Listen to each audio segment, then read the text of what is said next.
What up, though? It is your boy Mike D, host of Wrestling from the 313, and I am back this week with another episode.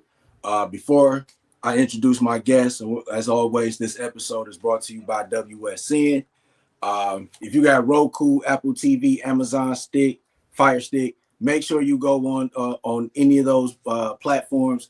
Download the WSN app. They got a lot of cool content, from wrestling shows, from indie promotions, documentaries, cartoons, anything that got to do with wrestling. It is on that app. So make sure you download it. Also go to their website, thewrestlingsociety.com.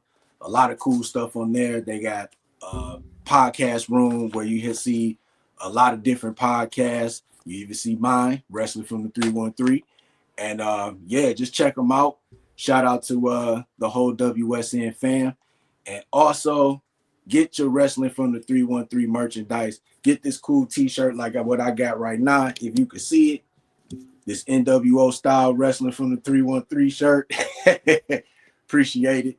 Go to www.wrestlingfromthe313.shop. If you go on the website right now, you get 20% off. Next 5 days, you get 20% off. So get you a t-shirt, get you a hoodie. It'll be fall in a month. So yeah, just rep the 313 and get you some gear. So my guest is a native of Detroit like myself. It's always a good thing when I can have somebody from the hometown on my show. He is the founder and the owner of JDubbBelts. They do a lot of custom belts for a lot of promotions, and I'm pretty sure you do them for fans also, right? Absolutely. We've done them for everything from like golf tournaments to like RC car stuff, rap battles, and just collectors in general, tribute belts. We do a lot of re-leather work. Yeah, everything, man. And of course, working with indie promotions all across the country and especially here in Michigan. Sweet. So my guess is Scrappy the Belt Guy. As you already know, we from Detroit, so we got to greet each other. What up, though? What up, though? And that's right. Welcome. This is your first time on Wrestling from the 313. And I'm so pumped that intro. Thank you for having me. The intro got me all fired up. Some shots from the D, a little bit of music. That's totally my vibe. So yeah, you got me fired up. I'm ready to go. We're gonna talk belts. We're gonna talk wrestling. We're gonna talk whatever y'all want to talk about. I'm super pumped, and let's get after it, man. Let's do it. Sweet. And that intro, I got to give a shout out to Professor Bear from WSN. He created the intro for me. I felt the same way when he sent it to me and I watched it. I think I watched it like 10 times driving home from work. I'm like, man, this intro is dope. Yes, sir. Sir. Shout out to Professor Bear. Right on. So, Scrappy, before we talk about championship belts, and real quick, and anybody that knows me and knows that I love wrestling, like championship belts are my favorite thing in wrestling.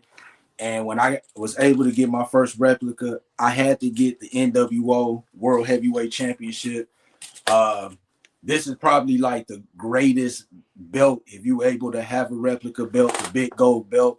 And then the NWO was my favorite faction. So it only made sense to put the two together and make that my first belt.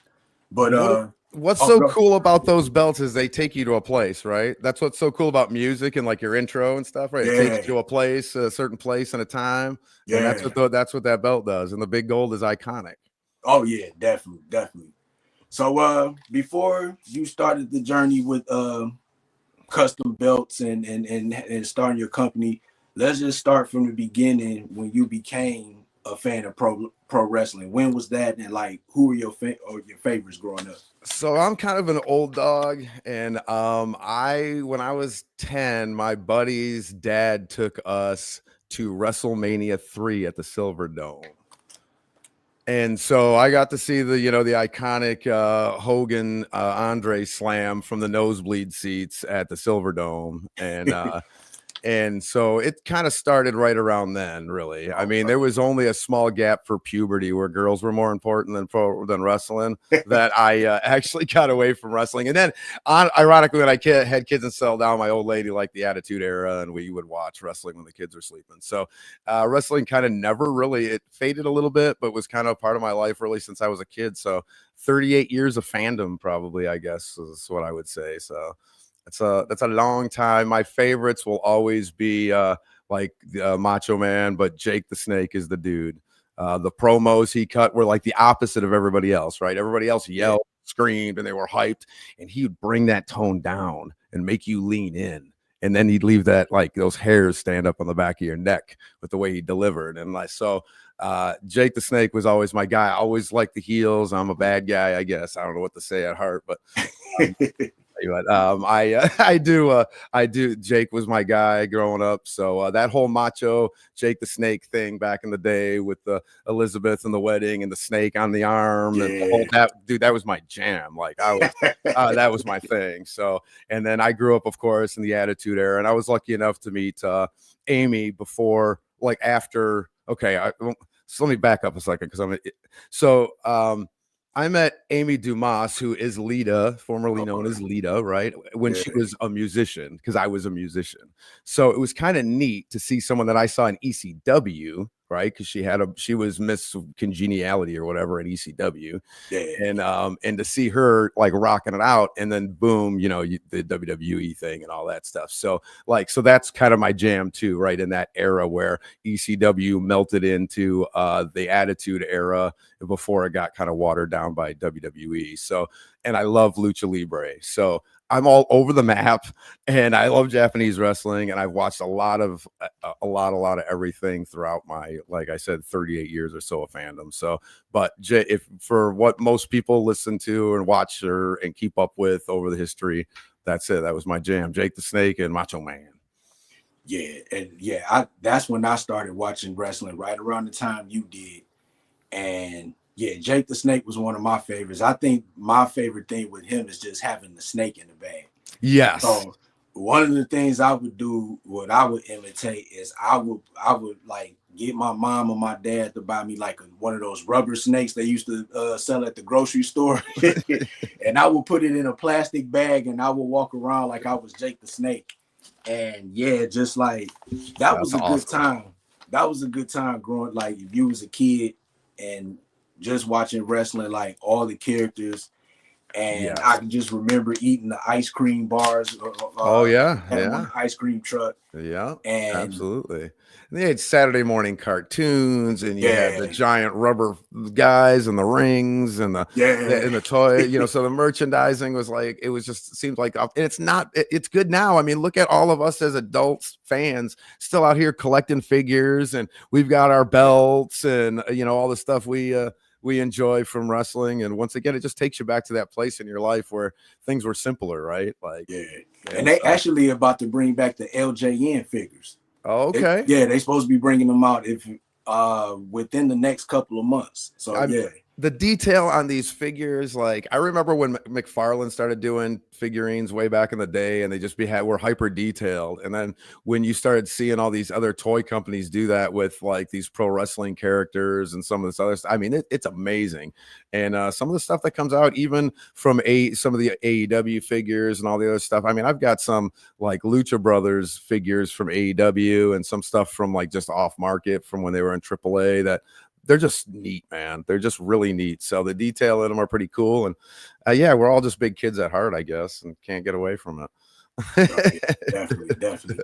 Yeah, I was a big collector. I like, and now that I think about it now, I wish that I would have just kept all my wrestling toys in the thing, because it was like they would be so worth so much more money now. We had that conversation because I said, man, if I would have kept, I said the same thing to a friend of mine. I actually have a buddy who lived that life, right? He collected all the G.I. Joes and Star Wars and all the figurines that are all worth money back from the late 70s and early 80s and stuff. And they're all still in the packages and all this stuff. And we're in our like 40s or whatever. And I'm like, dude, take these tubs, these venues, and go through this stuff. There is huge amounts of money in that stuff. There's gotta be. Yeah. And I just so yeah, that stuff amazes me. But the collecting universe has changed and really evolved and improved so much over the years. The way people protect and display these things, the detail that's in them, the value that they hold. It's much better than it used to be. They're much more of a collector thing than like a toy like we were thinking when we were 10, right? When we were Yeah. watching that wrestling. We're just like, yeah, let's do all this stuff to him. You know, it's like mimic the Yeah. moves and put the figure 4 on them, and you're like breaking legs and stuff on them. So Right. yeah, you know, it's just you're not thinking in those terms. But now I think collecting has really evolved quite a bit when it comes to figures for sure. Oh yeah, definitely. So let's get into your story with creating belts. So Right how on. did you first get into designing and creating championship belts?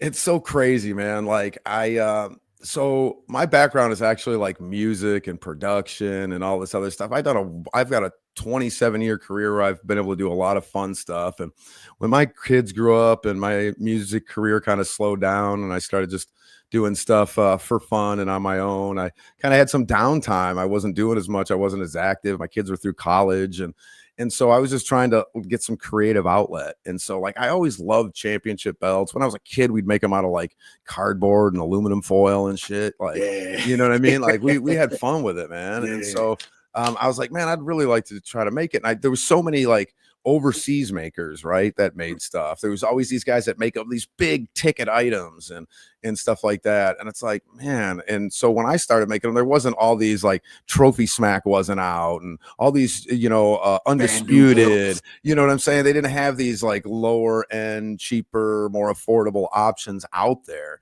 And Yeah. so I was thinking, man, like I'd like to make something like this. And, and I didn't really think of it as a business, but I'm like, I just don't want to pay these crazy this money, and I don't want to risk losing money overseas, all those things when I was new to the hobby and realized that there was other people that were collecting. Yeah. So I was like, I'm going to make one for a fantasy football league we had, right? Like I'm a huge sports fan. I do a sports podcast on Wednesdays. Cheap plug, 8 p.m. Wednesday nights, starting after Labor Day. Detroit Sports Radio, Rebels, Spotify. Check us out. But yeah, I do a sports pod. So I think and so all our friends, we have a fantasy football. I'm going to make a fantasy football championship for our winner of our league. I'm bored. I'm drawn. I got materials here. I'm in my shop making stuff, and I'm like, I'll order some leather and I'll do the whole thing. Right? I don't know what I'm doing. I have no clue what I'm doing. I'm a fool. I'm drawing stuff. This is like an art project. It's like a craft project you do with your 12-year-old at this point, right? Yeah. But I'm having fun with it, and I'm bored. I don't have nothing else going on, and I make it and I post it in a group in Facebook. Everybody's got these Facebook groups for sports and for whatever and whatever. And so I post my thing up, and people dug it. They thought it was cool, and I started laughing. I'm like, I was just goofing around and something fun for the boys and blah blah blah. And then next thing I know, my messenger's going off. Ding, ding, ding. Hey, how much for one of those? Hey, ding, how much for one of those? I'm like, I don't know. It's a craft. It wasn't even like like an etched belt. I hand painted the thing and I put it on this like aluminum alloy stuff, but I could make them really cheap and they looked really nice when you hang them on the wall. They look just like any other belt. I got a bunch of them right behind me here. And so people, and I'm like, I can make them really cheap. So it started off like that, these like craft style belts. And I had a guy in California, and I know, shout out to my boy Mike Palmer. He says, dude, you make some for my little like they do cut promos, like wrestling promos. They got a little group where they do stuff like that, right? And so he wants belts, but they don't want them. They want him to look good on camera. They don't want to spend a lot of money. He loved my fantasy football belt. Can you make something for me? Okay, give me a price. Okay, I don't know. And I just kind of figured out some math, made up a price. He loved it. Sent him out to California. He loved it. He posted them all over the place. Messenger again. Ding, ding, ding, ding, ding. Oh my goodness. What is happening here? What is happening here? I don't make belts. I'm a retired musician in my basement. And it just kind of snowballed from there. So then I was like, well, I want to learn how to make real belts. I want to I want to etch these things. I want to make metal and gold and leather, and I want to learn the craft. And I just dove into it. And I put every penny I made, I didn't pay myself. I put it right back into my materials and my equipment and my knowledge. And I just kept moving. And before I knew it, I was like nationwide selling belts to promotions and companies and doing stuff and going to places. And What's happening to me right now? I never thought I would be doing this, and it all started from a craft project fantasy football belt that I made for me and my goofball buddies that do a sports podcast like every other goofball out here does, right?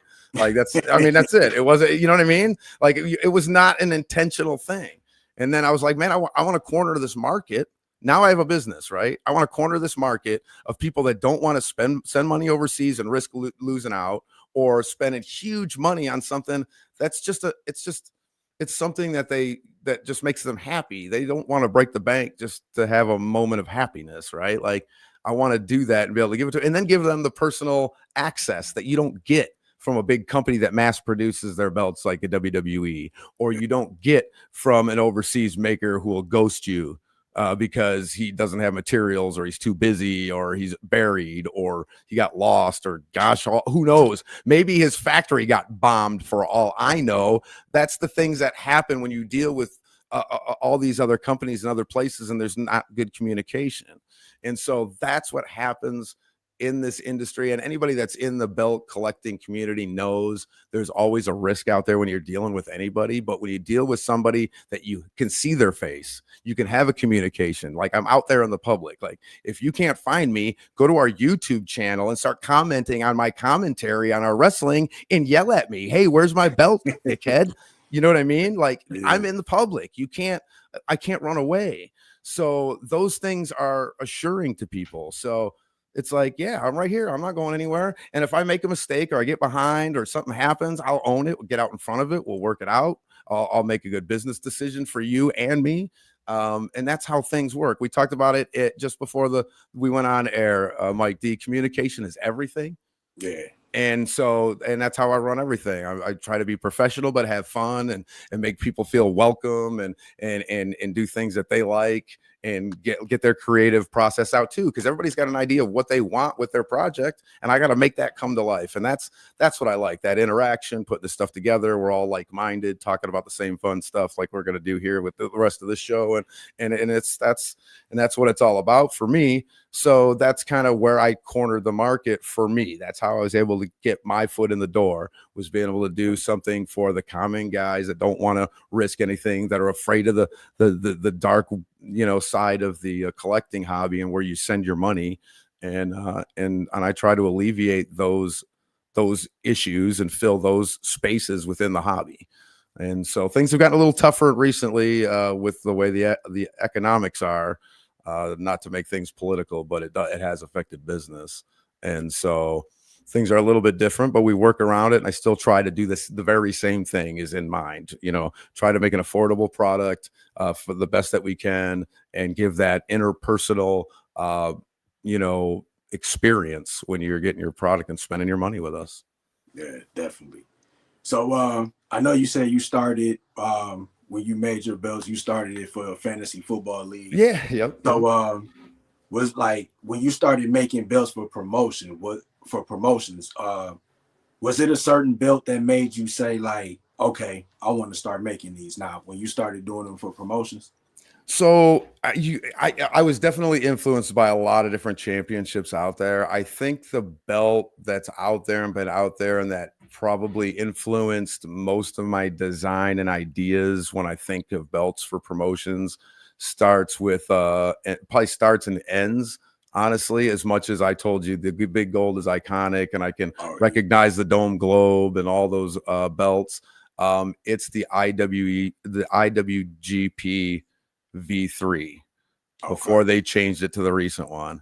All the plates with the name plates on the sides for all the championship holders, that regal look, that domed three-dimensional lion head at the top, the multiple layers of zinc, and that's nickel and gold plated. It's just a really heavy, big, it's regal looking, you know what I mean? Mm-hmm. So that for me as a design is like, I can pluck so many ideas just from looking at that design work. and of course you're always influenced by the big gold and Oh, and yeah, and the and the and the, and the NWA world title, you know, that domed globe championship yeah, that everybody knows. I love the Lucha Libre championship, so they always have like wild looks to them. AAA's belts are really wild. Lucha Underground's belts were really fun. I've got all of their belts, both promotions, in my collection. So ooh, I like things that are regal, different, unique, and I try to bring all of that to the table. But like I've got a copy here where I did IWE's entire line before I came out of the company, and so this is their oh, heavyweight sweet. this is their heavyweight championship. Oh, that boy is nice. And it's giant, like I mean, it's huge, but it's Yeah, got that regal look to it, right? We have their yeah, logo in there. It's very regal. The plates blend and meld into the sides yeah, into each other. Nice big leather strap, you know, different colored inlay and tooling in there, you know. So we make these, yeah, and it's multi-layer. This is 2 layers of 4 millimeter zinc that give this a, you know, an extra dimension. When you tip it this way, you can see how thick these things, like it's a 4 millimeter base plate with a 4 millimeter top. So when you look at this design, that shield, that banner, and the logo there is all another plate on top, right? And it's 4 millimeter zinc. The one beneath it's 4 millimeter zinc. So wow, it's 8 millimeter zinc on all these plates. This plate's the size of my head. This belt's about 30 pounds or so. We really get into tooling the leather inside these snap boxes with a lot of detail. And then, of course, we add fun backing like this powder blue croc skin backing we have on this one.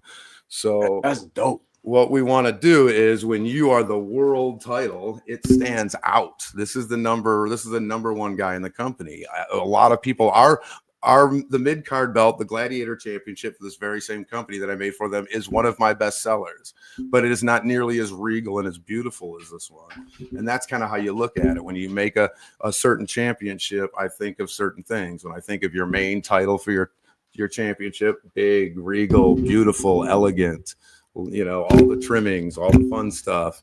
When I think of your mid card, it's a great, fancy, hard-working belt. It looks nice. It's a blue-collar belt. It's got like nifty colors and hard edges and nice lines and looks really good. So Yeah, what you're trying to get from your championship will also influence how I bring a design to the table.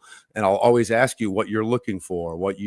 Is there something that you like that you want to model it after? I did the belts for City Championship Wrestling here locally. I did their world title and their tag belts, and they're modeled after the old school UFC belts where the guy's fist is hanging over the top of the belt. oh, So, snap. so we brought that, they brought me a design that they had that was modeled after that, and I just put their logo within the design that they gave me and shaped it up right and did what they gave me. So I can go either way. You can give me a design, I can shift and put some logos and change some things for you with your design that you get from another designer, or you could work with me and we can do something like that as well. And so they came with their design. I shifted their logo around to make it fit in there and look a little bit better because they were having issues with the logo, just little touch-ups there, and then how they wanted the strap to be and all that stuff and some fine details. I helped them tweak it, and then I just made the design that they gave me pretty much. And so either way, however you want to do it, we can do it. Super flexible with that kind of stuff as far as payment and time frame and all that. And I like working with these companies in that kind of fashion, which I don't necessarily think you get when you deal with other companies. I don't care really who they are. I don't know if you get the attention that you'll get from us or somebody else that would be local, you know. Yeah, that's what's up.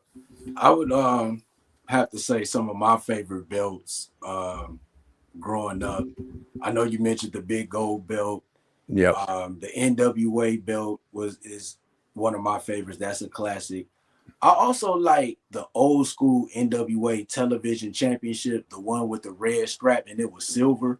Yep. And then it had the side on the side place, it had like the NBC logo, CBS. Yes. I always thought that belt was dope, and I never understood why WWE never created a television championship like to be like a mid-card workhorse title, because a lot of times the Intercontinental title was not on the line. The television title would be that belt that could be defended every week on Raw or SmackDown or something like that. Well, But I agree with you. There was an era in wrestling where you could have used a TV champion, right? Like they barely had championship matches on television, and you could guarantee one every night with that TV title, right? yeah, So I was kind of surprised as well, but I think they just really rode that IC title when it comes to WWE. But that belt is gorgeous. I had one of those yeah. belts in this shop for a re-leather, and Ooh. I put some fresh new leather on it. And it was I I didn't think much of it until I had the plates in here and I was putting it on fresh leather. And I'm like, man, I put it on some leather. I'm like, man, this is a really nice belt. I kind of put it over my shoulder. I'm like, man, this is way underrated. I'm like, it's got the little TV cameras on the center of the front plate and I mean, I was like, this is pretty nice. I mean, it's kind of simple. It's just like clip art that they made to make the design and stuff because that's how they did it back then. Yeah. But it was a deceivingly nice belt. I'm like, I really like it the way it's shaped and fit and the size and just the design. Yeah, I agree with you. I would have liked to have seen something like that. WWE very rarely did anything silver. What the ECW, they very until you go back to the WWF or whatever, then they did some stuff. But yeah, it's underrated belt for sure. And I like the and of course the Wing Eagle Championship. One of my favorites is in my collection. Absolutely. Yeah, and the Attitude Era Championship belt. I those are dope too. Yes, that the Big Eagle or whatever they call it, the one Stone Cold carried around. Yeah, and the Rock. Then they had like the blue inside, the inside of the belt was blue or something like that. Yeah. So what they did is on that one was actually a navy blue strap. It was so dark, that you didn't even notice unless it hit the light just right, and you're like, oh hello, that's blue. Oh my goodness. And at that time we didn't have the SmackDown belts and the so you didn't have the red and the blue and all that other stuff, or the white. There was none of that at that time. So it was I think they mixed up the IC a little bit, right? They did the nugget with like the white strap or the gold strap, but it wasn't. It was like short gimmicky stuff, right? It wasn't, they didn't have a run. And that was a pretty cool championship. That's one of I actually have a replica center plate for that, and I'm working on some custom Stone Cold side plates, and I'm going to put that on leather and make that available probably on our shop at some point. I have some, I'm gonna probably do like, I think I got the gray snake skin back like they did on the Smoking Skull, so I could do that. And so I'm thinking of doing, so I already got the side plates and stuff made. I just haven't polished them up and done all that stuff yet because I got customers, and that was kind of just a side project. And I was like, but I might add that to that. That might pop up on our shop, JDubbBelts.com. Hey, I was just about to say it. Hey, go to JDubbBelts.com and get y'all a custom belt. Yeah, man, you can reach out to me. You can see kind of the stuff I have in stock. And if there's not anything that really hits you, you can email me and we can work things out. If you want to make credit card payments, you can do it on the website. It's all secured through PayPal and in your Instacart stuff and all that. It's all good to go. Or you can do transactions face to face with me too, if you're local, however you want to do it. I'm super flexible. And it's cool because whether you go through the website or you go through our social media or you reach out to me, it's the same deal. It's the same service. It's the same response generally, and I'm flexible. You half down and half when I'm done, so it doesn't break the bank, and we can make things happen for everybody, for any budget and any situation, for the most part, with the exception of some of these increases in material prices we've been dealing with recently here and in our area. Trying to be sensitive to people that don't want to talk about that stuff. Right. It seemed like you had some people that came on here and showed you some love. Sarah. Oh, okay. Hey, Sarah. To show you some love. I appreciate you. She's great, man. She's a great lady. You have to check out her stuff. She's got some amazing toys and does some cool stuff, man. So if you're ever at an IWE show, she's there. She's a great lady. So thank you, Sarah, for shouting out and hanging out with us. That's what's up. John from the Sports for You Wrestling Podcast. Shout out to him. Came in and showed some love. What up, John? Thanks, John. And someone else, we have Mike.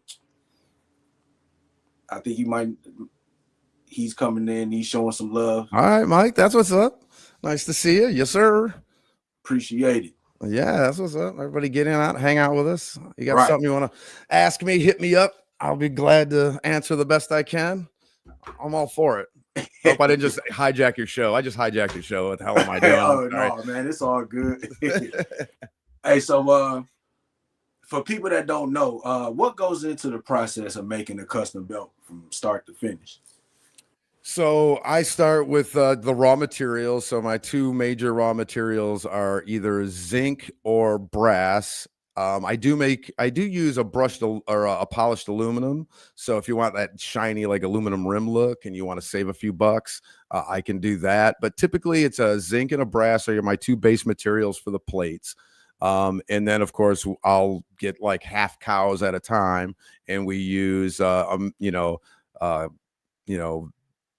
veg tan American leather. We try to get the higher quality, super soft, ready to go, 7 to 9 ounce thickness, and that's all usually sourced in obviously in country. I think comes from Texas. So like those materials are the base materials, and so what I got to do is I have different processes for different belts, but for the gist of it, I have an acid bath. It's basically a room, a bath, and these plates go in there with their resist down with the design that we've come up with. I've worked with the customer. We come up with a design. I use a CNC machine to cut that design out. I lay a resist down on my metal material. It goes in the acid bath for indeterminate. It's a different materials, different times, right? And then we allow the etching process to go through. It gets pulled. Once we're satisfied with the depth and the clarity of the etching, then it's all about cleaning this thing up. You got to clean it. You got to cut them. You got to polish it. You got to shine it up. We do have a gold plating process here, but I have found an outsourced company that does a much better, more thorough job to make these things look really nice. So I do outsource the plating, but everything else happens in-house. So once I get the plates all done and cleaned up and cut and polished, I send them. I make a stencil for my belt for the leather. I send the plates out to get plated. I start making my strap, getting my leather together. I cut down this cow. I do every single thing. Little teeny, tiny tools, right? Bing, bing, bing, bing, bing, bing, bing with a hammer for hours on end until I get it just right. And so that's kind of where my craft is with the leather. Like I made my name, there isn't a belt out there that I made that you cannot tell absolutely 100% that it's mine because of the way I do my tooling and everything like that. There's nobody that does it like I do it. There are some people that have mimicked some of my stuff, which I'm very flattered. But nobody. Well, no, you get ideas from other people. Like, don't get it twisted. Like, everybody knows the standard, and I've learned from other people. Like your boy Paul Martin in the UK, the leather dude. That guy's a bad mofo. Like, I learned a lot of cool techniques from that guy. So, like, I'll give credit where credit is due, but like, everybody has their own different creative flair. Yeah. And so that's where mine was. That's how I made myself stand out, was with the tooling and the dye and the combinations of what I do with my strap on top of just the belts. Like, I can take some old crappy plates you got, and I'll put a leather on it that'll make you forget them plates suck. Like, you know what I mean? Like, so that's what I like to do. So I go through that process of the leather and all that. And if you go to the JDubbBelts YouTube channel, you can see me in action there. There are some videos of me doing re-leathers and creating leather from scratch, and you can kind of see some of the process there. And then when the plates come back, I paint them, we polish them, we clean them up, we put some Swarovskis on them, we make sure they look all good, we mount them to the leather, we back them, we clean everything up, we goes to the photo shoot, we bling bling bling for the website. It gets packed up and shipped on out, and that's kind of the process. Now, it takes a minute. Like, this is not a quick, easy process, so, and then depending on the volume, you're usually waiting 6 to 8 weeks from beginning to end. That's why I do half now, half when we're done. That way you're not just breaking off whatever and waiting. You feel like you've got some kind of control over the situation as well from a financial standpoint, because we can go through whatever secured measures you want to do to make that payment. So we do all that kind of stuff. So it is a little bit of a long process to get something custom made. You can't just order it and have it in a couple of weeks or walk into the store and buy it. I do try to keep some stock belts. If I find other belts out in the belt world that I think people will like, and I can get a good deal, and I can turn that deal down to my to my customers. I do that too. I don't make any money, but I'll bring something to the table. If you're looking for $1 million belt and I can find one for a price you like, I'll get it for you. Like, and I don't care if I make any money on it. So that's another good thing. I'll always have a booth at the wrestling shows here, and I try to do that as well. So I try to be a one-stop shop for everything. I've serviced belts, fixed belts, re-leathered belts, re-stoned belts, repainted belts, all that stuff. If you've got a belt issue, I'm your guy. I really try to do everything. And the process from beginning to end, it's long. There's a lot to it, but I try to make it as open and painless as possible. Sweet, that's what's up. So, do you, when it comes to making belts for fans or promotions, do you enjoy creating belts for wrestling promotions more, or individual collectors or fans?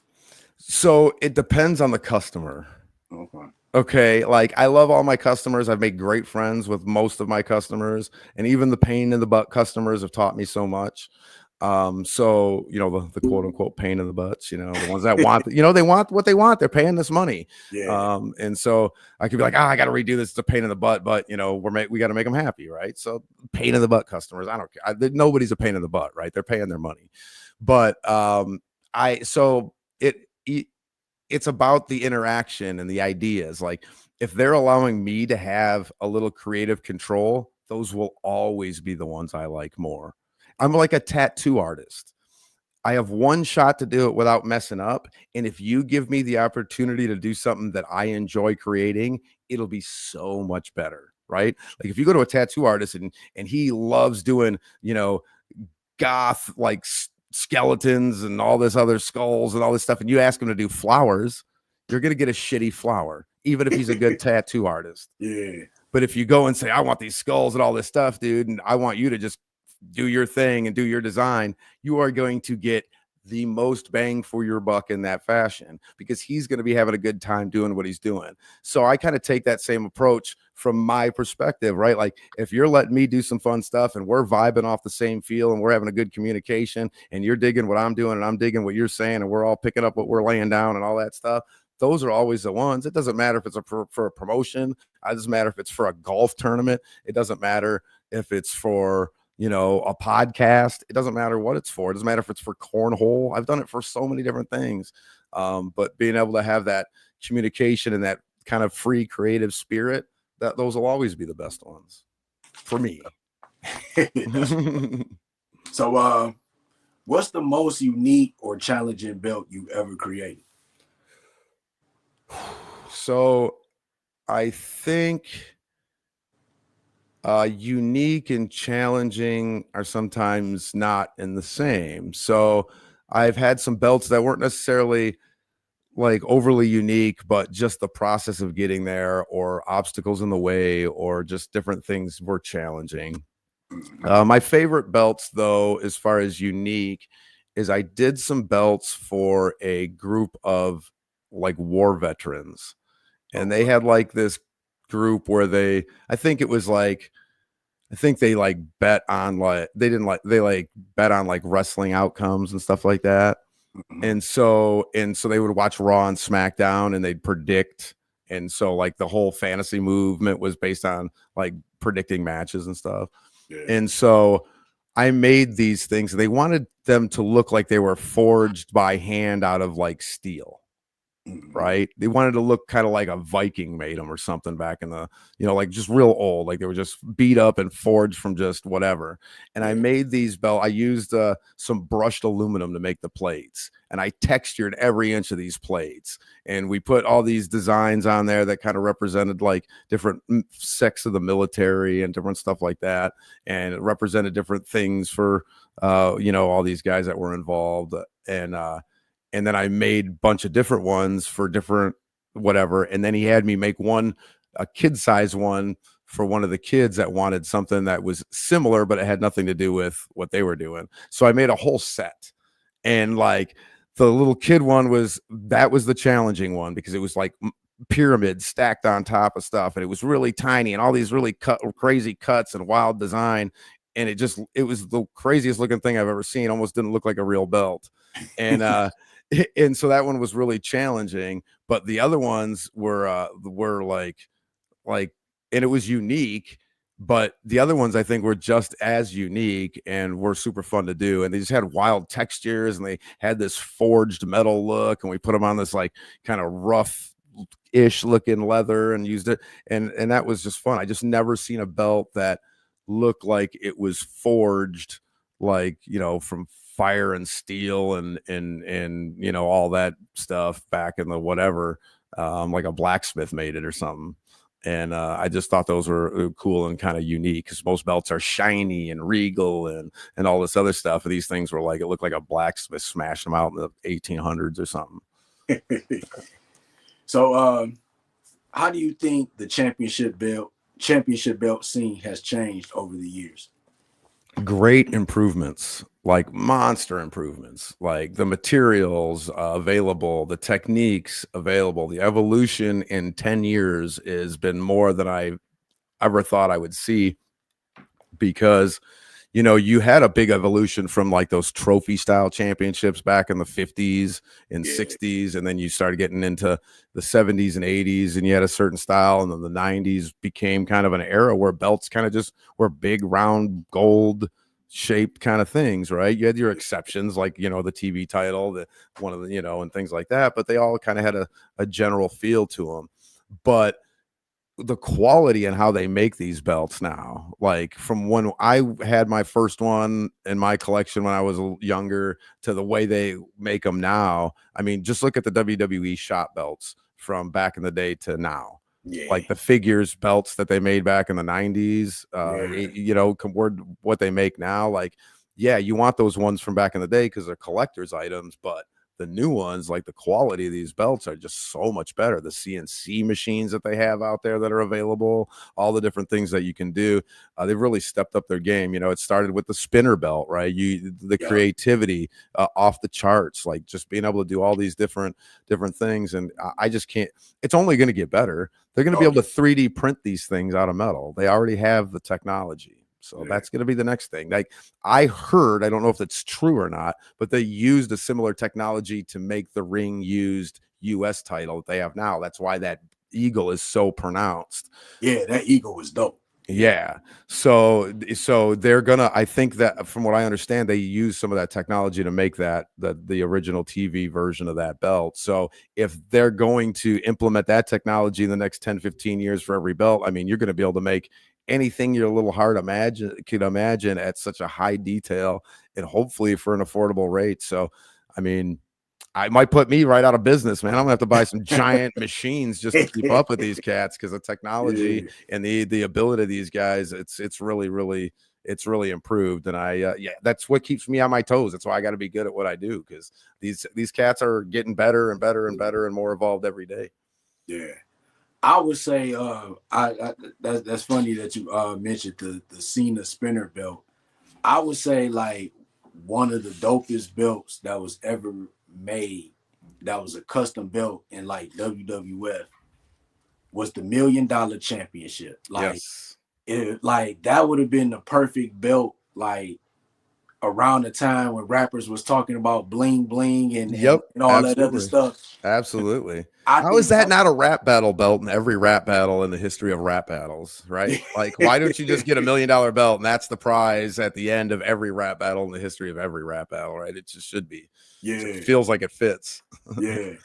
And the $1 Million Championship was just like, and of course, it was made for the $1 Million Man, and he didn't defend it or anything. I think he defended it maybe one time, and that was against Virgil.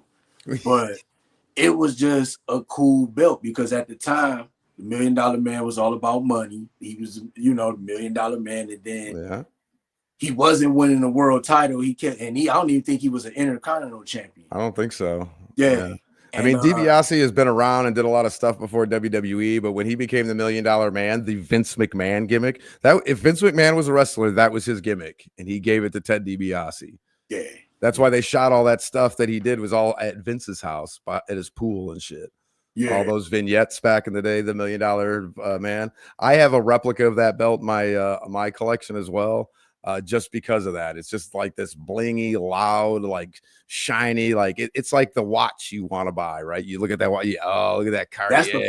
That's the You know what I'm perfect saying? way to describe that belt. That Yeah. was like the Rolex of championship. Yes, absolutely. Absolutely. I love it. And that's what I like about that belt, man. So yeah, it's in my collection. I like MMA belts. I got a bunch of those in my collection. So I'm not just a maker. I'm a fan too and a collector as well. So maybe that gives me a little bit of insight when I'm making these things, you know. Yeah. And the spinner, the John Cena spinner belts when he was the U.S. champ and the world champ. I Yes. think it was dope because that was popular around that time, the spinners. Yes. So it was just like, and then he had the rap gimmick too. It So was brilliant. Like, it was subtle brilliance. Was it not? I mean, he had the rap gimmick. He was doing the whole thing. You know what he was? Is that for some people, he was like this rap guy. For other guys, he was like B-Rad from, what you call, what's that movie, right? Like where they just don't take him seriously. But it worked either way you looked at him. It worked either way because he had the big chain and he had the big spinner belt and he was coming out and doing his raps, and it worked either way. Whether you liked it or you thought it was silly, it worked. It was over. It was one of the, and that was the single greatest gimmick belt situation ever. And in my opinion, is what spawned every single tribute and gimmick belt that ever came after. Definitely. So real quick, I know what, in your opinion, all we talked about our favorite belts. What do you think is the worst belt that was ever made? The 24/7 championship, the 7-Eleven clock. Yeah. That looked like something that was created on a video game that get like 2 downloads or whatever. Yeah, it's like it's one of those things where it's like you didn't have enough credits to use all the clip arts they had available, and you just grabbed like the 3 LED, all the free stuff that you could get. You didn't have enough DLC money to download anything. All you had was the free stuff, and it's horrible. It looked like the clock at the local 7-Eleven. I don't know what to say. It was really bad. It was really plain. I don't know if it's the worst belt in history, but it's the worst belt that I've seen in recent history. And there was an audible groan on Raw when they unveiled it. And poor Mick Foley.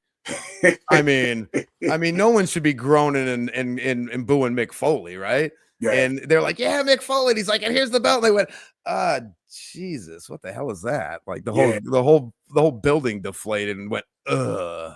It was basically the PG version of the hardcore title. Well, that's what we thought it was going to be. And then what happened? What happened? Nikki Cross threw it in the dumpster and missed. That's what happened. That's its legacy. R-Truth held it 364,482 times. Right. Or whatever. That's its legacy. And he was the one that actually made it. Yeah. I don't want to say credible, but he's the only reason they sold replicas. I say that, yeah. That actually made people want to like. Yeah, he made it worth something. That's how talented that guy is. Dude, that guy should. I don't care if he's 100 years old. If he wants to work, he should be a part of your company. That guy is. He needs to go be like. He's like an American like we need to put him in a bubble somewhere or something and like save him in like like some kind of something. We got to do something, man. He's one of those things. What was that movie Demolition Man where they froze everybody for like so many years? Yeah. R-Truth has got to be our guy, man. I don't know, man. That guy is just amazing, just brilliant. Just love that guy. Yeah, definitely. So was it have you ever had to turn down a project because it didn't fit your style or vision? So I usually, if I will turn down a job, it will be because there's not a whole lot of things that can make me turn down a job. But if there's a company or somebody that has a reputation for certain things, I'm not going to deal with them. No. So it kind of boils down to, and I'm not going to call any names out, but there was a certain promotion in Florida at some point that was run and employed by a guy who had a reputation with young kids, and now he's training young kids. And so when he reached out to me about championships, I get kick rocks, buddy. Like I'm not doing business with you. So if I don't see eye to eye with what your vision is, that's not what I'm here for. I'm here to create what you want. I'm Yeah. not here to deal with your personal life or whatever. But if you have a very public problem that is a moral situation, I may turn down that business. I've turned down life-changing money for moral reasons. There isn't a belt on this planet that can buy my morality. Gotcha. You know what I'm saying? I was a musician. I've turned down life-changing money for moral reasons. There's no way I'll do something for somebody like that. It has nothing to do with politics or anything like that. I don't care about your politics. I'm not going to hold that against you. But when you start talking about, morale and, moral stuff and children and things like that, those are the things. There's certain things that are just off limits. I can't be bought. But when it comes to your creative process, what you want to happen, none of that has anything to do with me. I want to make whatever you see. You're going to make me learn something new. So I take on all of that stuff. So if you got something you want to do that's wild and crazy, as long as it's not some hateful, thing. If someone wanted to make a KKK belt, they can kick rocks. Right. But you know what I'm saying? But Right. you know what I mean? Yeah. It's a moral decision, right? Yeah. That's a moral decision. So that would be the only thing that would stop me, right? Like other than that, no. If you want to do something, I think it's weird. I made a giant poop emoji belt. The center plate was a big giant poop emoji because it was for their last place fantasy football loser or whatever. It was on a pink strap and it had a big giant poop emoji, one big center plate. That's all it was. Okay, whatever you want, buddy. Yeah. You know what I'm saying? So it doesn't matter. So that's what's up. So what have been some of the biggest challenges and rewards in running JDubbBelts? Oh, the people. Meeting all these cats from all over the country. I've got, it's weird because something about wrestling belts and me being a collector as well, we geek out. So every time I talk to somebody about their project, we geek out for a few minutes, right? We nerd out on wrestling, we nerd out on the belts, we talk about stuff.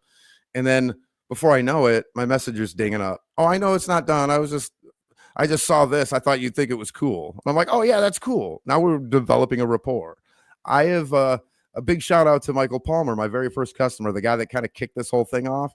To this day, we still talk. That's what's up. I'm friends with his wife on socials, and we all talk, and we, share our family stuff and talk behind the scenes. And I've given, and blah blah blah. And he keeps sending me business, and he doesn't ask for deals. We're all and all that kind of stuff. So he respects what I'm doing, and so that's what a lot of these cats do. They, most of my interactions are real respectful, really cool, and I've made a lot of really good friends along the way, all over the country. And the connections to pro wrestling just it's a cherry on top. Yeah. And all the people I've gotten to meet, it's the cherry on top. Oh yeah, definitely. And that's one of the things that I enjoy with starting this podcast and just being part of the IWC. I've met a lot of cool people. You know what I'm saying? And a lot of the people that I've met, I talk to them more than people in my hometown sometimes, you know what I'm saying? Right, sure. But yeah, it's absolutely. just, I think that connection with wrestling, of course, we are wrestling fans and we message and talk about it and stuff, but it's just like, getting into this podcast and then going on other people's shows and they coming on mine. It's just, everybody's been cool. Yes. And I think that's the cool thing about this community. It's not like other communities maybe like and I know you've been being in the music business, that there's a lot of people that like each other, but there's a whole lot that dislike each other. Yeah. You know what I'm saying? And it just seems like the IWC is like very supportive. Now, don't get me wrong, you got your bad apples and stuff, but I'm thankful for everybody that I've met. Everybody's been cool. Everybody's been supportive, and hey, it don't get no better. I tend to agree too. So with a lot of music and stuff like, my years in music industry, it's kind of hard. Who do you trust? Who do you trust? Now, it's not much different in the wrestling industry. You start getting into the, dealing with the workers and the promoters and the shows and the actual live venues and what the entertainment side of it. So that's kind of what it is, right? So like the ancillary businesses around entertainment, the community is really, really nice, right? Like it's really cool. If you're into podcasting and doing other stuff, you guys can reach out to each other as resources, and that can be really good. And it does happen within music, and it does happen within entertainment. But what happens within the entertainment is the business side. And no matter what sector of entertainment you've been in, I've done independent movies, I've done TV series, I've done music for both. I've done music for TV commercials. I've been a drummer. I've been a bass player. I've been a rapper. I've recorded multiple albums. I've been involved with professional wrestling on screen, behind the scenes. I've done sound, stage, lighting, and entertainment. When you get in the entertainment world and you're dealing with high pressure situations and money and people's careers and livelihoods and egos, it's always got that, like, people tugging and pulling. There's always that dark side. It's always a dark underbelly to everything entertainment. What it is when you have the right energy and you know how to read the room, real knows real. We say that here in the D all the time. Real knows real. That is what makes the community, because you'll pick up that energy and that vibe, that vibration, that frequency from other like-minded people, and you'll create what is actual community. And that's what's really good about pro wrestling. They're much better about putting the fan base, the people around it, the workers. Everybody is much better about creating community, what is real community, than in a music or other lines of entertainment, because of the trust you have to put in the other person you work with. Yeah, that's true too. And that's what changes it. There's always that dirty underbelly, but when you're in the wrestling business, you and the guys that you work with in ring, there's trust that you have to put in with each other, that it's not the same in other entertainment. And so that's why you have more of a sense of community, I believe, within pro wrestling. Once again, to your point, it's not like there isn't that seedy underbelly and that dark side of any entertainment, that there's always is. But in pro wrestling, in my personal experience, I found very similar to you, is that it just feels like there's more community. And I just believe the trust that you have to have in each other as workers when you're doing that stuff is a reason why that happens. Definitely. And I just think, and you brought that up, like, how do people like, let's just say, for instance, when Macho Man and Hulk Hogan were like not on like friends at one time, and they had to do matches together. You know what I'm saying? Like, yeah, I mean, it's just two wrestlers that don't like each other, period, and they have to work in the ring with each other. It's like, and I've seen it in the indies, right? So you see guys that don't necessarily like each other, but they know they can do business. Yeah, they know that they'll put on a banger, and people will pay, and companies will pay for their matches. So guys will put some of that stuff aside, because I'll be honest with you, even in the big show, when you see some of the best rivalries are because these guys do have a little bit of animosity. There is a little bit of truth to the story they're telling on screen. Yeah. You know what I'm saying? Like, we not to get into kayfabe or anything else like that, but when you draw from real life and what's really happening, and that's what you're doing, you lay it in. Things look different. They look more intense. The promos are, and everything is just more. So sometimes these guys understand that.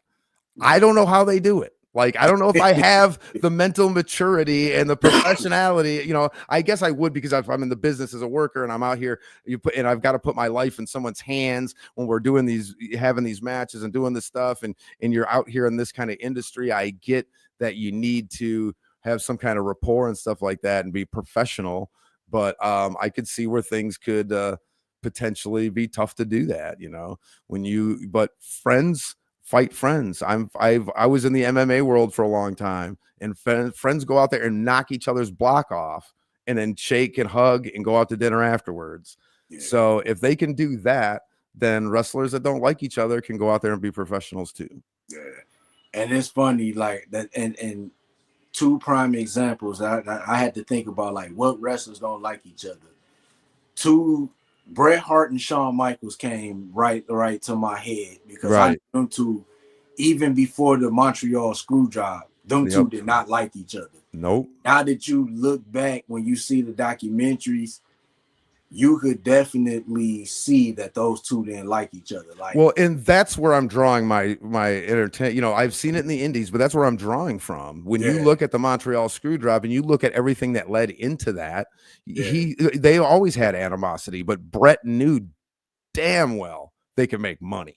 yeah, And he was willing to do this and do that. He just wanted to do, he didn't want to turn the belt over to him on Canadian soil because he didn't think that was financially better, right? He wins there. It's a big pop. They make a ton of money. They carry it over. They can make more money on another one, and Sean can take it there. But they had a business. They couldn't get together on business when it came between him and Vince. So he was doing business with Sean, regardless of how he felt about him. It was Vince and the problem he had with Vince that caused the screw job. So, in my opinion, so when you, with what we know, right? right, So I just feel like, yeah, you know, some of these guys, if you're a professional, people forget the professional part of professional wrestling sometimes, and you got to be a pro. You got to go out there and go, you know what, I can make money. Go look back at the Edge Lita Hardy situation. I was just about to bring that up too. And and you know what? Yes. And Lita is the sweetest woman on the planet. I love her to death, and I feel so bad that she had to live out one of her life's not greatest moments on the gosh damn TV screen. Yeah. I do. I feel bad. But like, tell me that wasn't the bomb diggity storyline at the time. Yeah. Don't tell me that wasn't hot. Don't tell me that didn't sell. Don't tell me that didn't save Hardy's job. Because they offed him. And they brought because he left and then he came back, right? Yeah, there was so much heat because of what happened with Edge and him and Lita that Hardy couldn't act right, and they let him go because he was that emotionally distraught. Understandable. And he couldn't. But then it was all over social media, and he was running his mouth and he was calling them out, and it became such a thing that even WWE was like, dude, we can make money off this. Y'all want to come back and make money off of this? And they talked all of them into making money off of that. Yeah. And they came back and made money off of that. Yeah. So if you can be a pro and you're not afraid to put it out there, like I said, I don't think I could do it. You know what I'm saying? I don't think I could do it. But these guys do it, and they're pros. And that's what people have to understand, is that these guys are pros. And so when they're out there handling stuff, they usually do. They usually deal with it one way or another. I can't say that I could do it. I don't know. Definitely. So where do you see JDubbBelts in the next 5 years, and are there any dream projects you'd love to tackle? So next 5 years kind of depends economically speaking, right? We've been kind of forced to have a price increase here in the last 6 months, and there's been a lot of fluctuation in that. We're trying to get prices under control. Certain federal guidelines are kind of making that hard. We'll just say that. And so that is really going to dictate a lot of where our growth comes from, like our ability to grow. But like, if I have breath in my lungs, like JDubbs isn't really going anywhere. I'll take on any project at any time that I feel that me and my client are on the same page and we can make sure we get it done for both of us. And so that's always going to happen. Ooh, maybe JDubbs can get in on something like that. So that's kind of that would be the dream thing, to be able to make my mark on a promotion that everybody knows. That's a universal stamp to wrestling fans. Holy cow, this guy's belt is on there. If I get one belt on a major promotion, I'll die a happy man. I could die tomorrow and be a happy man. I've lived a very full life. I love all my indie guys. I love the fact that I could see the Motor City Machine Guns hold my championships. You know what I'm saying? Yeah. That I made. You know, I love being able to see all that stuff before they went on to back to WWE, because they'd be wrestling locally here a lot. And they were working with CCW and stuff. So I've gotten a taste of that. You know, I've gotten to be able to, as a commentary guy, I've been able to call Rhino. You know what I mean? I've been able to call, some of these, Jack Price, some of these guys, from TNA, some of these other guys that people know, Madman Pondo and Mickey Knuckles, if you guys are into the Bloods, the death match stuff. Like, I've been able to call. So that will always be the thing. If my belt can land in a place where people can see it and know it and go, man, my man's belt's out there, that would be an ultimate goal. no matter when it happens. Between now and the next 5 years or the day I die, it doesn't matter. If it happens, that would be the ultimate goal. If it doesn't, I'm a happy guy right now, right here in this day and age where we live, right in this moment. So I'm cool. I've been blessed to be able to do what I've been able to do, and like I said, meet the people and have all that. So yeah, so I don't really think about it too much. So it's kind of hard to answer that question. But I would think if it made a TV, if I made a major TV promotion, I'd be pretty happy. That's what's up. So we talked about your journey as owning JDubbBelts. Let's talk a little bit about what's been going on in wrestling. One of the things is the Karrion Kross situation. He's not in WWE anymore for now. For now, they moved him over to the alumni section. He was on a podcast and he basically said that he would like to come back to WWE. That and him and his wife like being in WWE, but it was something with the offer that he got this with his contract. It was something about that he wanted to know from WWE, why did they come up with the numbers they came up with, and they couldn't give him an answer. So I guess he was just like, I'm good. What do you think? Do you think that he's going to end up back in WWE eventually, or you see him wrestling somewhere else? Killer Kross is my dude. When he was doing like when he was doing like CZW, when he did Lucha Underground, I was really into that guy. He did some really good podcasts, really intelligent dude, really well thought out. I really just thought he was a really he really thought things out a lot. This feels to me like a Killer Kross situation, right? Sometimes the best way to get things rolling is to take things in your own hands. And I feel that's what he's doing right now. Could he end up out in the indies doing some stuff? Potentially. When I look back and I think of an indie that would have the money to bring him in, I kind of wonder about that. If I had to follow my gut, I would say this would be a prime way to get a lot of people to pay attention, draw some money for a really big company that just signed a $7.7 billion TV deal with ESPN. Oh, that would be WWE. So I'm just saying, like, to me, it just feels like, hey, I don't like this money. I know you got a bunch of money. How about I do a work, shoot, blow up in your face, piss people off, get over, and come back? This is the thing that I think a lot of these guys do. It's smart business. If you can't get them to budge, but you can make a stink, get everybody on social media talking about you, and come back and draw. Like, WWE will do business with you, even if you besmirched their beautiful name. Yeah. You know what I mean? They'll do business. So I just feel like this is a way for him to not only do business in the indies if he chooses, but to be to set himself up to do business where the money's at. So I really think he'll be back in the WWE sooner than later. Yeah. So I hope it doesn't turn into an R-Truth situation where it's like they're forced to bring him back because that's what the fans want, and then when they bring him back, they really don't do nothing with him. Because that's kind of feeling like what they've been doing with Truth so far.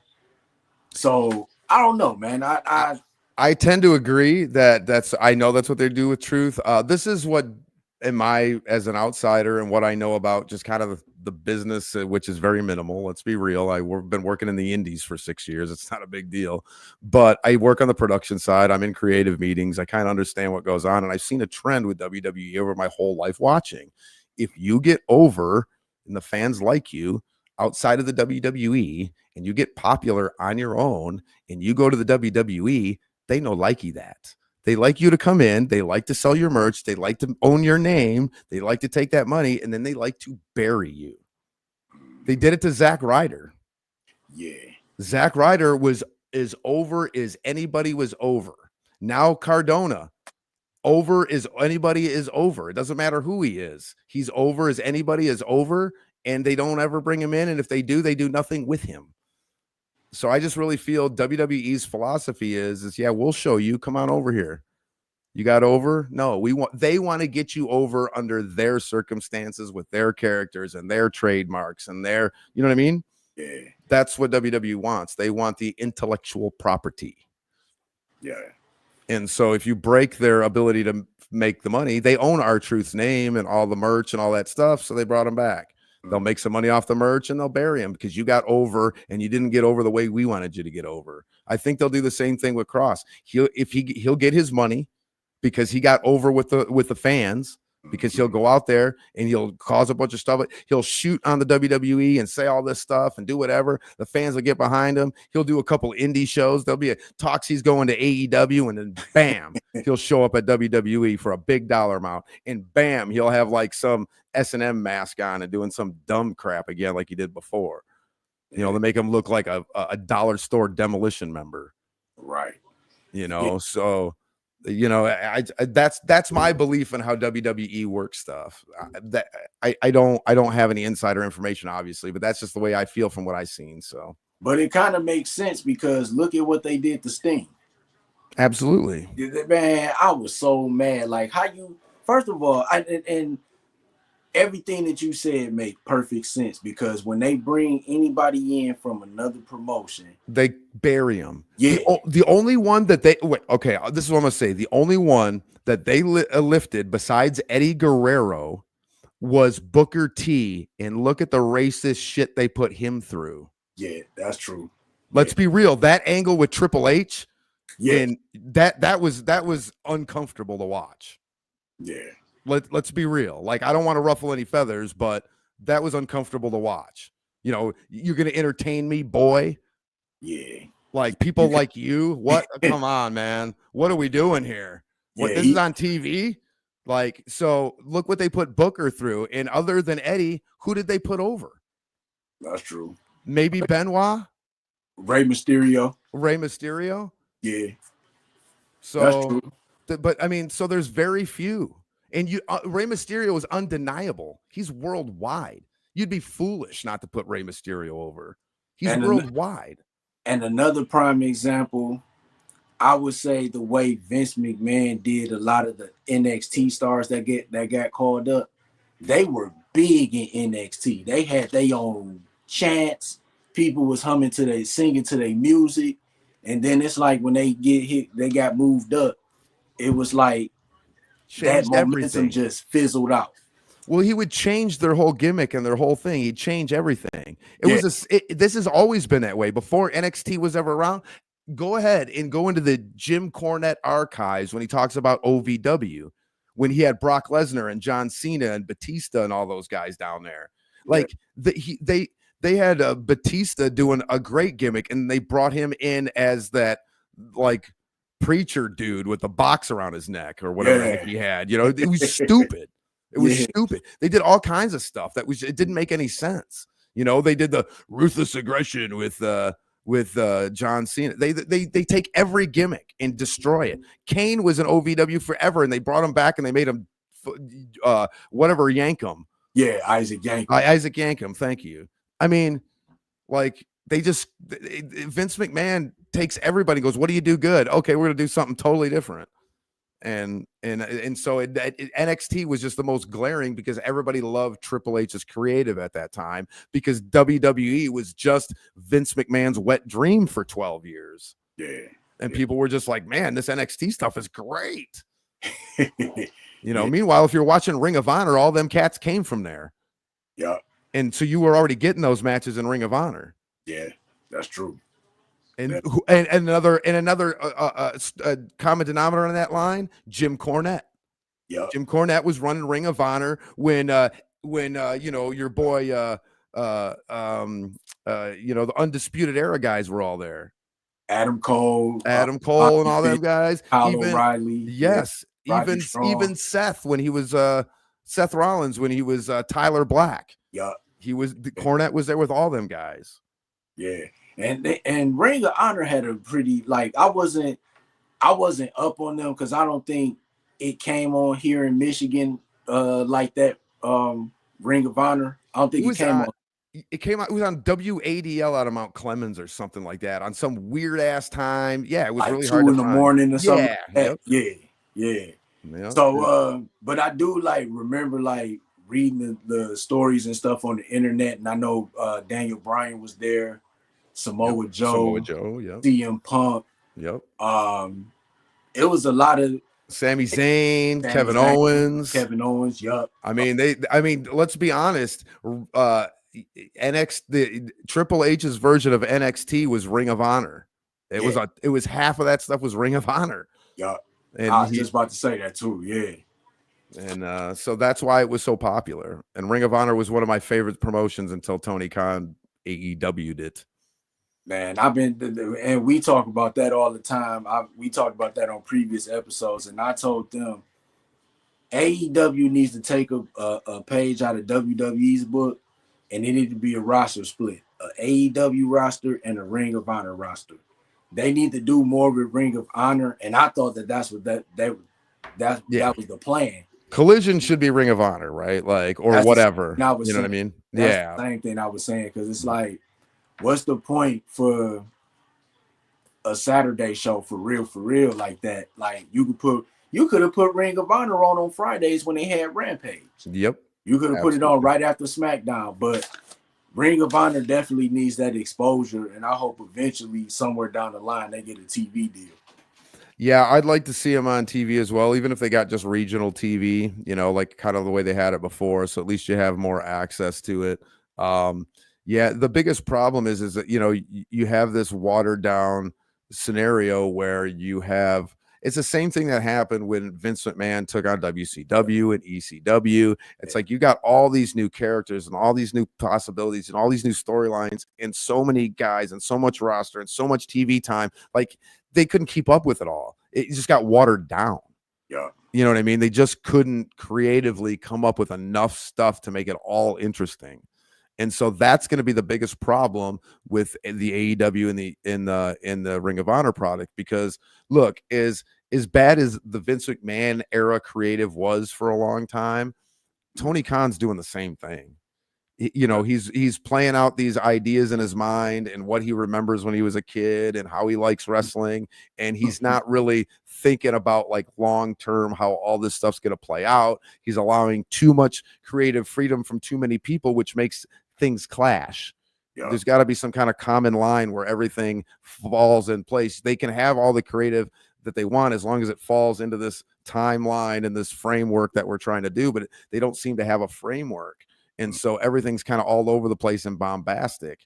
And so where AEW, when their first year, were even with COVID, were by far the better product, they've just really diminished in that capacity to where I got Ring of Honor, I got more TV, I've got streaming, I got social, and he can't keep up with all this stuff. And everybody doing their own creative in different directions and not being all part of it's causing, you know, quality problems with some of these matches and shows and pay-per-views. Some of them are good, some of them are bad, some matches are hit and miss, all that. There's no consistency there.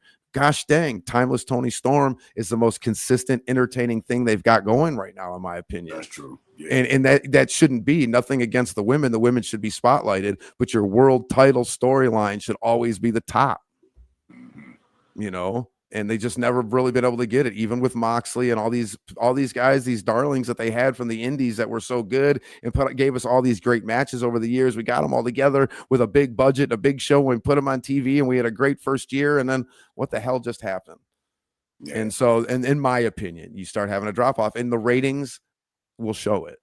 Yeah. If you watch the ratings, they'd be in the 1.1 millions. Now they'd be lucky to get 600,000, 500,000. And that's crazy, because it was like they had more ratings during COVID than they do now.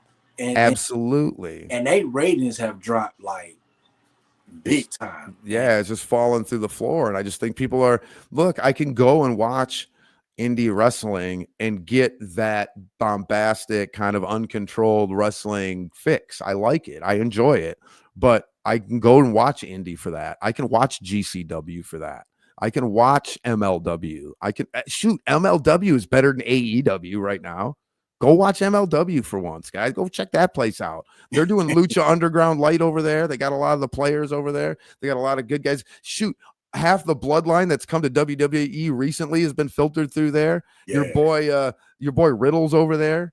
Like, go over there. There's talent. It's a good. That's a good program, and it's free. It's on YouTube. Everybody can watch it. Watch it on your dang phone while you're in the bathroom doing your most profound thinking. yeah. You know.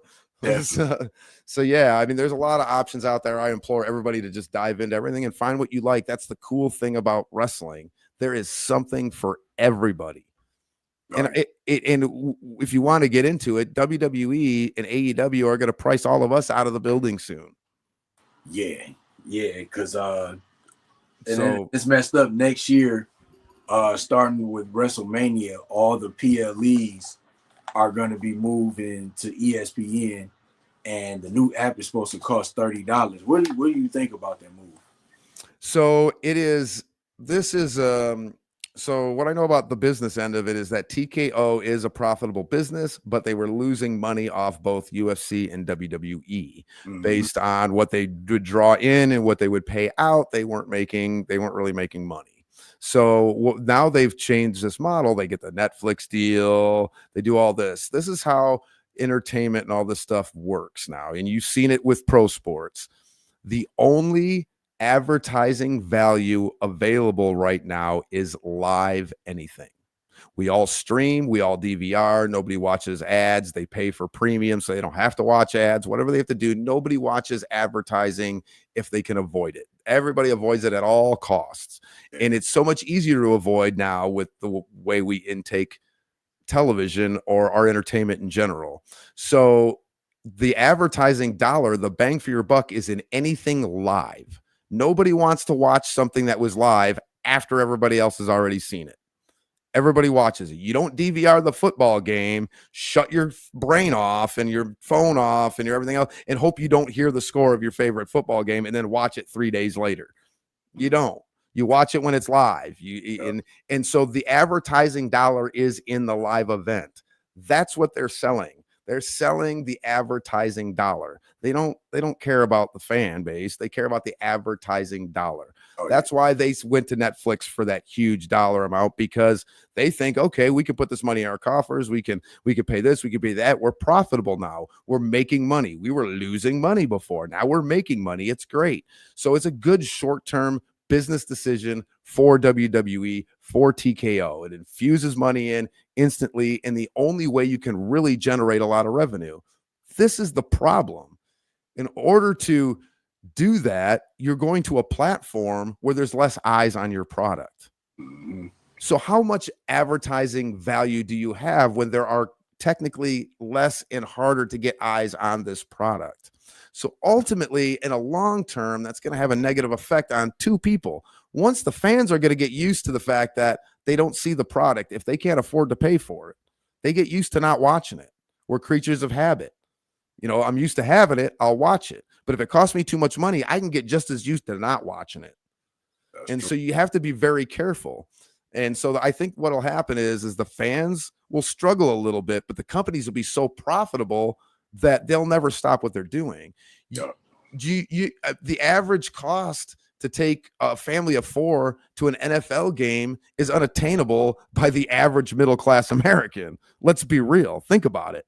And does the NFL care about that? No. And who is the king of all entertainment and all money and all sports media? It's the NFL. They make more money than anything. The Super Bowl generates more ad revenue than anything on the planet. Definitely.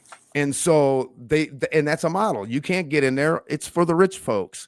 And we got to watch it. And they're slowly moving all our stuff over to Amazon streaming or to this, where you have to buy a subscription for that. And they're just kind of nickel and diming us. And so that's what's going to happen to the fans. The product is these companies are going to make millions of dollars and billions of dollars and continue to make these models. And the fans are going to find it harder and more expensive to get the content that they're looking for. And that's why I implore everybody out here who's listening to this podcast to do a quick search on your social media or on your Google for any wrestling in your neighborhood. I guarantee you every weekend of the year in every neighborhood in this country, there is an independent wrestling show within driving distance, and it will not break the bank to go see it.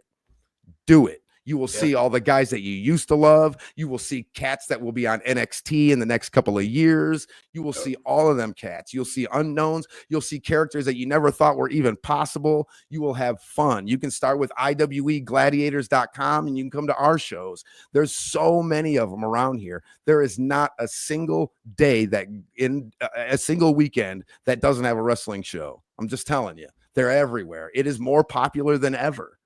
Yeah. I definitely agree with you on that. And the indie shows are just as entertaining as going to WWE or AEW. So yeah, like look, when you go to WWE, you don't get the interpersonal interactions that you get at an indie show. That's true. Yeah. You know what I'm saying? Like, and then after the show, almost every indie show, you're gonna meet the wrestlers and get autographs and hang out. And then you're going to come back again and they're going to remember you and they're going to mess with you. And you're going to have another better, interactive experience the next time you come. Yeah. Because they'll remember you. You go to a WWE and AEW show, they will never see you. They will never reach out and touch you. They will never talk to you. They will never take a selfie. They will never sign your shirt. And if they do, you'll be one of 30,000 people in the building that got it and nobody else. You'll not, you know what I mean? You won't have that experience. You could have that experience now with a guy that could end up in WWE next year. Yeah. You know what I'm saying? It'd be like, I met that guy. I went to all his indie shows. That guy's a really cool guy. Or that guy's a jerk. I hope they beat him up. Whatever. You're going to love it. So go out and enjoy it. There's family-friendly stuff. There's stuff for more of the adult crowd. And it's all affordable and it's all out there. And you're going to see guys in different promotions across different states that you've seen at other shows. And you'll be like, oh my God, I saw this guy before. And you're going to enjoy it just as much as you enjoy, if not more so, the WWE experience. I'm telling you. It's like going to see your favorite band at a small venue. That's true. Yeah. You know what I'm saying? If you go see the Rolling Stones at CBGB's in LA, right? Like a historically small venue, great sound, and a historic band in a venue like that. That's a once in a lifetime experience. You can have that every weekend on the indies if you like pro wrestling. Yeah. Yeah. I definitely agree with you on that. Last thing I wanted to talk about. So this Monday on Raw, it was supposed to be a women's world championship match. It was supposed to be Naomi versus Io Sky. It was announced maybe a few hours before the show. Naomi is not medically cleared to wrestle, and they said she'll be out for a long time. The rumor going around is that she is pregnant. So if she is pregnant, 9 times out of 10, she's going to have to drop the title. If the rumors are true and she does drop the title, who would you like to see be the women's world champion? I mean, I am a huge Io Sky fan, of course. So they have a great women's division at the top end with Rhea Ripley and all that. Look, if the rumors are true, I'd like to see them do something fun, do a tournament, not do a cop-out like they did with Becky Lynch. Yeah. I don't really like that. I didn't like that scenario. It was really kind of took the air out of everything. So yeah, but I mean, you need to get your top women in there. I like Rhea Ripley for sure. Her in-ring work, character work is probably the best the women's division has to offer.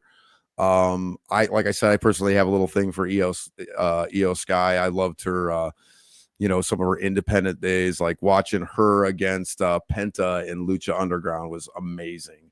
And I implore you to check that out. It was her. Who is the other small young Japanese lady that was in the group with Asuka? Asuka. No, it wasn't Asuka. It was the other girl. Kairi Sane. Thank you. Yeah. I can't think of her name. It was her, Kairi Sane, and I can't remember the other woman. And they were in this triad group of like ninja chicks in the Lucha Underground, and they fought. They wrestled. They had a program against Penta, and it was just it was. I mean, they were laying it in stiff. And I was like, and there was a segment with him and Io, a big portion of that was just their match that was just amazing. And I was like, I can't believe I'm watching this with these two. So I will always have an affinity for her, but I don't know how you don't put it on Rhea. I don't know. She's having this losing streak. She's kind of down on her luck, right? After all this dominance. So let's maybe, build her up, and, maybe we can reinvent her a little bit, change her up, make her a little fresher, just a little something, just a little subtle. I don't know what it would be, but you know how creative can be. They could just put a little something on her story. But I find it really hard to not lean towards Rhea Ripley. Charlotte's back now, right? So she should probably be in the mix. I'd love to see a tournament where, you've got a Rhea and a Bianca, or a Rhea and a Charlotte, or, one of these, like I love EO, any of these top-notch girls. Their women are really good. So I would really like to see that. I just don't want them to. So I don't really care who gets it. Like I said, keep Becky Lynch's and the Baileys and all that stuff away. We've done that. Like let's get past that for a while. We can revisit that again later. I want to see the young ladies come back up. Of course, everybody likes Tiffany Stratton and her stuff. So these women are good, man. Liv Morgan's growth from when she came into WWE to where she's at now is astronomical. Yeah. And so, get her back in the mix when she's healthy, things like that. They've got a lot of top tier women. Just get me a tournament with the top tier women, not the ones that we watched, 10 years ago. Let's get the ones that we've been watching the last few years, and let's get us a good tournament, and let's get Rhea and somebody in a good storyline matchup in a finals for that title. And I'll be a happy boy no matter how they play it out. That's just me personally, because I want to see these ladies get featured in a way that makes sense. I don't want to. It's great that they have their own pay-per-view and all that stuff, but let's get them. Let's give us something to get our teeth into, and that can be a main event along with the men's matches, mixed in with everything that everybody's watching, right? Like, don't isolate them to their own show. Like, put them on something and give them that platform. These women that they got at the top deserve it for sure. Definitely. Well, Scrappy, as always, I appreciate you coming on, talking about JDubbBelts and, chopping it up a little bit about wrestling. I appreciate you for letting me gab. I just go on and on. I'm a rambler. I'm a rambling man. Oh, no problem. Before we get out of here, did you want to let the people know where they can find you? Yeah, absolutely. JDubbBelts all across social media and on YouTube. You can go to JDubbBelts.com. There's 3 B's in the middle because dub is D-U-B-B. So JDubbBelts.com. You can check me out there. IWEGladiators.com. You can check out all our live shows and events. You can go to IWE on YouTube as well. You can catch me talking crap and calling matches and all that stuff there. And of course, you can go to our YouTube, JDubbBelts YouTube. Check me in action making belts, and hit me up on socials. JDubbBelts@gmail.com is the email, man. Just come on anytime. I'm around. Sweet. Real quick, I want to give a shout out to Kasera. She's been watching the whole show. She said it was a great listen from us. And she said, thank you. Well, thank you. We appreciate you for hanging for the whole show. I mean, gosh, to listen to me for an hour and a half you got to get credit for that. And shout out to he left a message earlier, Trail from the Sports for You podcast. Those guys will be on a little later. Right on. Not on right now. Go over there and check them out in a little bit. Okay. And, I just want to, once again, just thank everybody who watched this episode. Catch me on YouTube. Subscribers are still growing. We still trying to get to that 7,000 mark. So yeah, man, hit that subscribe. You got to hit that dinger, man. You got to hit that reminder. You got to hit all them buttons, man. It don't cost nothing. Just click on that. Definitely.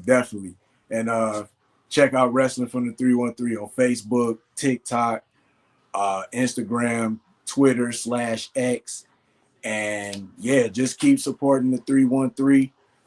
Definitely, once again, get you one of these cool t-shirts, or just go on the website and check out some of the cool shirts and designs that's on there.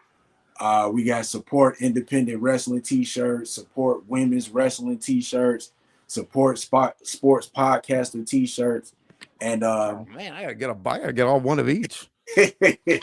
wrestling from the 313.shop. And for the next 5 days, on that website, you can get 20% off your purchase. So you can't go no wrong with 20%. So once again, want to thank Scrappy. Make sure you go to JDubbBelts.com. If you want a custom belt, just check out the website and see what you like and show love to Joe. Thank everybody for watching Wrestling from the 313. We will be on next week for another episode. Until then, Scrappy, I'm your host, Mike D. Wrestling from the 313. We are out. Peace.